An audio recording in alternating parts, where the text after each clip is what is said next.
अस्सलाम वालेकुम students, welcome back to Ahsan point. Students, आज हम 2017 का ऑब्जेक्टिव फर्स्ट ईयर का सॉल्व करेंगे। ठीक है। अगर वीडियो लेंथी ना हुई तो दो पेपर्स हैं 2017 के, दोनों सॉल्व करेंगे। एक ये, दूसरा ये। चलें स्टार्ट करते हैं हम। The ratio of C P और C V equal to gamma for diatomic gases like air is के डायटोमिक गैसेस के लिए जो गैमा होता है, ये रेशियो होती है molar specific heat at constant pressure और molar specific heat at constant volume. ये कितनी होती है बेटा? ये आप चैप्टर नंबर 8 में से 8 में भी है और चैप्टर नंबर 11 में भी है। चैप्टर नंबर 8 में आपने speed of sound in air find किया था, तो उस वक्त आप वहाँ पे ये गेमा की वैल्यू यूज़ करते हैं। और चैप्टर नंबर 11 में इसका चार्ट भी बना हुआ है, एक टेबल है, उस पर लिखा हुआ है। तो ये आपको याद करनी पड़ेगी। ये होती है 1.41 या अप्रॉक्सीमेटली आप इसको कह सकते हैं 1.40 होती है। तो यहाँ पे ए ऑप्शन है 1.40। नेक्स्ट सेकंड, इस पे बात करते हैं। सेकंड है the number of spark plugs needed in diesel engine is, कितने स्पार्क प्लग्स होते हैं एक डीजल इंजन में? ये बेटा 0 होते हैं, और ये रिड्यूस सिलेबस में शामिल नहीं है, इस वजह से आप इसे छोड़ दें। थर्ड है the dimension of density are, chapter number 1 में से कि डिमेंशन क्या होती है डेंसिटी की। तो डेंसिटी क्या होती है? डेंसिटी होती है मास ओवर वॉल्यूम, मास की होती है m, डिमेंशन वॉल्यूम की होती है, वॉल्यूम क्या होता है? 3 लेंथ का क्यूब होता है, l क्यूब, तो लेंथ का क्यूब हो जाएगा। ऊपर जाएगा तो ये हो जाएगा m, ये प्लस है, ऊपर जाएगा तो -3, MLT -3। तो यहाँ पे MLT -3 किस में है? सी में है। तो राइट ऑप्शन सी जो है वो राइट ऑप्शन है। फोर्थ है, ज़रा तवज्जो दीजिएगा फोर्थ पे। फोर्थ कहता है कि if A cross B is equal to 0, अगर ए क्रॉस बी 0 है, then the angle between the vectors is, A cross B 0 हो तो एंगल कितना होता है? तो बेटा सबसे पहले तो लिखते हैं क्या होगा। ए क्रॉस बी इक्वल होता है ए की मैग्नीट्यूड बी की magnitude sine theta N cap. फिलहाल डायरेक्शन को छोड़ दें, एंगल की बात करनी है। तो इस सारे को 0 बनाना है, तो ये सारा डिपेंड करता है इस साइन थीटा पे। तो साइन थीटा की कौन सी वैल्यू पे साइन थीटा 0 होता है? थीटा की कौन सी वैल्यू में लूँ तो साइन थीटा 0 होगा? वो होता है थीटा 0 डिग्री। तो देखें आप, A cross B, A B sine 0 degree, N cap में छोड़ रहा हूँ, वो डायरेक्शन को शो करता है सिर्फ। और सब जानते हैं कि साइन 0 क्या होता है? 0। तो ये 0 आ गया। अच्छा, एक बात याद रखिएगा, क्योंकि ये क्रॉस प्रोडक्ट है तो मैग्नीट्यूड में 0 है, लेकिन क्रॉस प्रोडक्ट का ऑलवेज आंसर एक वेक्टर क्वांटिटी होती है और ये एक नल वेक्टर होता है। तो अगर MCQ क्यूजिस में यहाँ पे कहीं पे लिखा हो कि ए क्रॉस बी कब 0 होगा, तो याद रखिएगा 0 कभी नहीं होता, ये ऑलवेज हमेशा एक नल वेक्टर होता है। अब एंगल की इसमें बात की थी, तो एंगल हमें क्या मिला है? 0 डिग्री। तो ये एंगल आ गया 0 डिग्री। नेक्स्ट फिफ्थ पे बात करेंगे। फिफ्थ क्या कहता है? फिफ्थ कहता है कि the value of escape velocity is, बेटा ये चैप्टर नंबर 5 में से, ये टॉपिक रिड्यूस सिलेबस में भी इंक्लूड है। एस्केप वेलोसिटी का फार्मूला होता है स्क्वायर रूट ऑफ 2GR, और यहाँ पे अगर मैं इसकी वैल्यू पुट करूँ 2 × 9.8 मल्टीप्लाई आर जो है वो रेडियस ऑफ अर्थ है, वो होता है 6.4 10⁻⁶। ठीक है। आप जब इसको कैलकुलेट करेंगे तो ये आएगा 1.1 सॉरी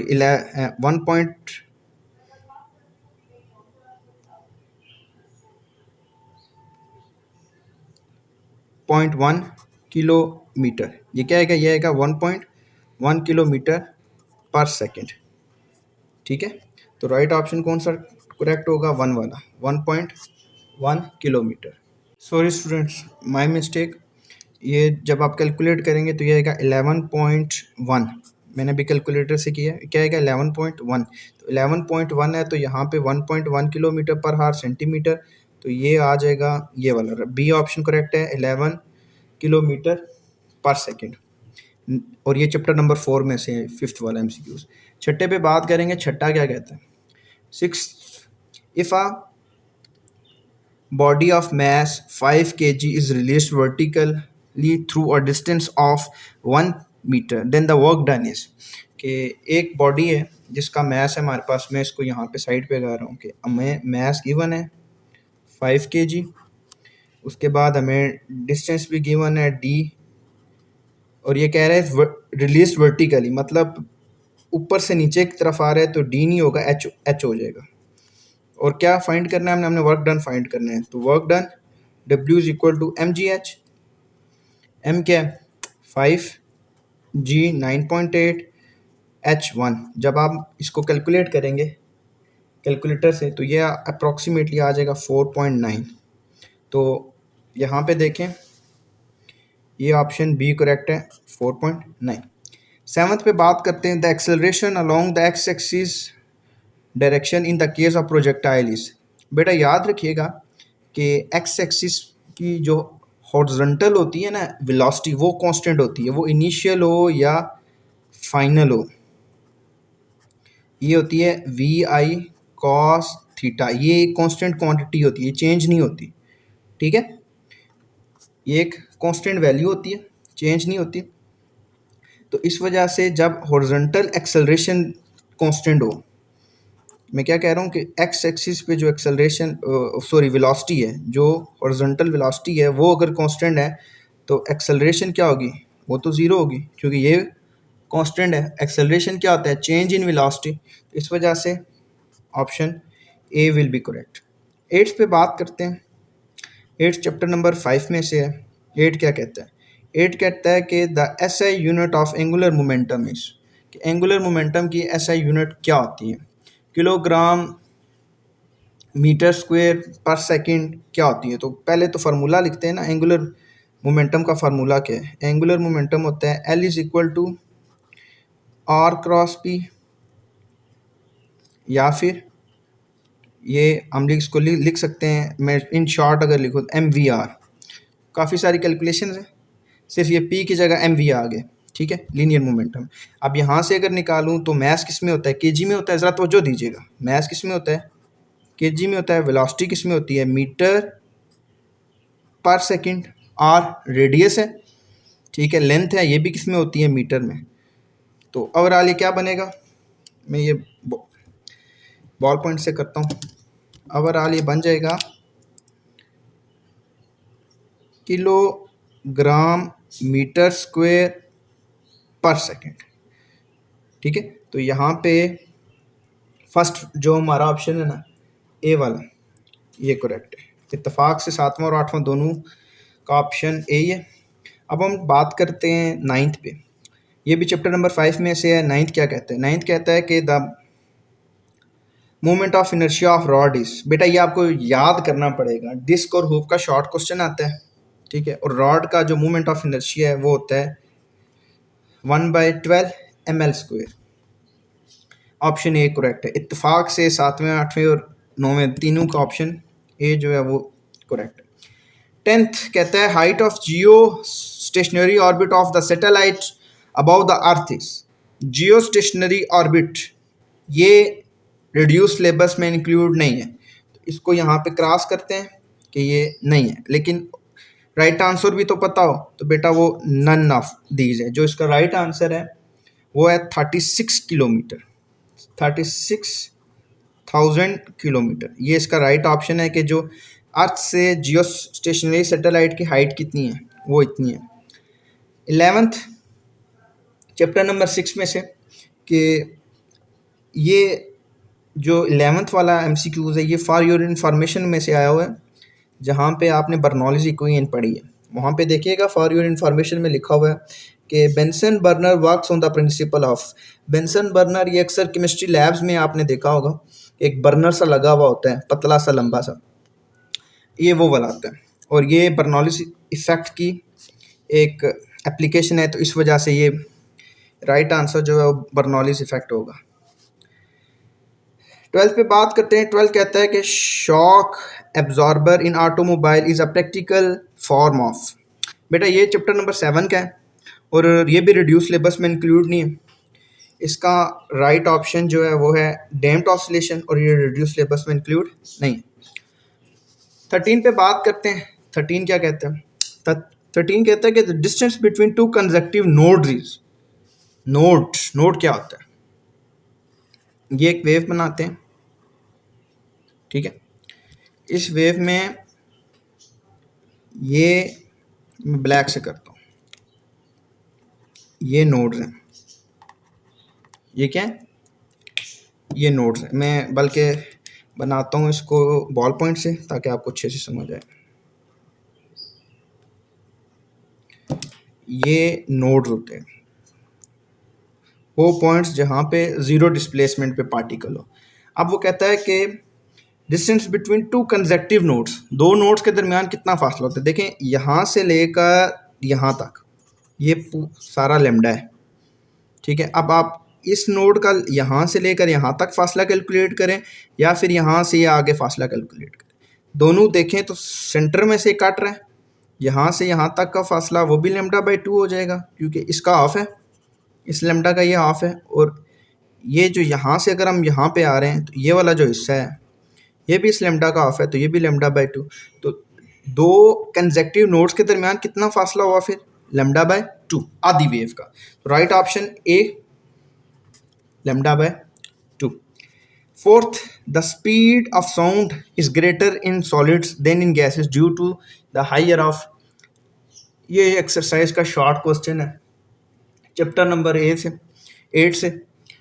ये आपने चैप्टर नंबर 8 में एक्सरसाइज का क्वेश्चन भी आता है कि सॉलिड्स और गैसेस के बारे में, कि बताएं कि इन दोनों में से किसकी जो है वो स्पीड ज़्यादा होगी। तो बेटा वो स्पीड्स जो है पहले लिखे तो से इसका फार्मूला क्या है? v is equal to square root of E over rho. Density है, डेंसिटी तो सबकी अप्रॉक्सीमेटली सेम रहेगी, हवा या कोई भी आप चीज़ ले रहे हो, लेकिन गैसेस लिखा हुआ है ना, ठीक है, कि सॉलिड्स की और गैसेस की। तो असली जो चीज़ है वो ये है ई, इलास्टिसिटी। आपको याद होगा जब आपने ये स्पीड ऑफ साउंड कैलकुलेट की थी तो उस वक्त आपने ई की वैल्यू निकाली थी।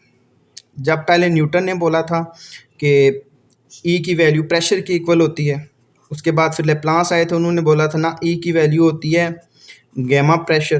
तो उस वक्त सारा दारोमदार जो था वो इस इलास्टिसिटी के ऊपर डिपेंड करता था। इस वजह से जो राइट ऑप्शन है वो है D, elasticity. 15, beats can not be produced if the difference of the frequency is more than. Beats हमें नहीं पता चलती, नहीं महसूस होंगी अगर डिफरेंस ज़्यादा होता है। डिफरेंस कितना ज़्यादा होता है? वो बेटा 10 हर्ट्ज़ होता है। अगर याद रखिएगा कि बीट्स के दरमियान का जो उनका जो डिफरेंस होता है, फ्रीक्वेंसीज का हम कहते हैं स्लाइटली डिफरेंट फ्रीक्वेंसी कहते हैं, तो उसको वो बीट्स प्रोड्यूस करती हैं। तो अगर वो 10 हर्ट्ज़ से ज़्यादा का होता है डिफरेंस, तो उसके बाद हमें बीट्स नहीं सुनाई देंगे। Next 16, Michelson interferometer can be use to find. Michelson interferometer chapter number 9 और उसका फार्मूला है lambda is equal to 2L/m।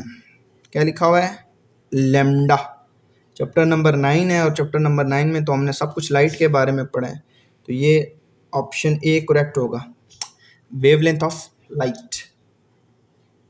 Last one, ये चैप्टर नंबर 10 से है कि the final image obtained by astronomical telescope is, कि जो एस्ट्रोनॉमिकल टेलीस्कोप होती है, और फिर हम इसको टेलीस्कोप बोलते हैं, जो टेलीस्कोप होती है इसकी इमेज किस तरह की होती है? बेटा इसकी इमेज वर्चुअल होती है। किस तरह की होती है? वर्चुअल होती है। आपने बुक पे शायद पढ़ा हो, इस पे ज़रा मैं बहस करता हूँ, बुक में शायद पढ़ा हो कि वहाँ पे लिखा होता है वर्चुअल, मैग्नीफाइड एंड इन्वर्टेड, ये तीन। आप कहेंगे उस हिसाब से तो ये दोनों ठीक है, लेकिन ऑल ऑफ दिस तो नहीं है। तो क्या ये गलत लिखा हुआ है? बेटे गलत नहीं लिखा हुआ। बात इस तरह की है कि जब आप आंख से इमेज देखते हैं ना, आप तो अपनी आंख पे देख रहे हैं, तो उस वक्त उस बहुत बड़ी सी चीज़ वो आपको छोटी नज़र आती है, ठीक है। बड़ी तो वो अपनी साइज़ की नज़र आती है, लेकिन आपकी आंख में वो वर्चुअल इमेज एक बन रही होती है। रियलिटी में आप देखें कोई भी प्लेनेट, कोई भी चीज़ कितनी बड़ी होती है, लेकिन आपको उस हिसाब से नज़र आ रही होती है जिस तरह आपकी टेलीस्कोप है या आपकी आंख देख रही है। तो इस वजह से वर्चुअल का ऑप्शन यहाँ पे हम करेक्ट करेंगे।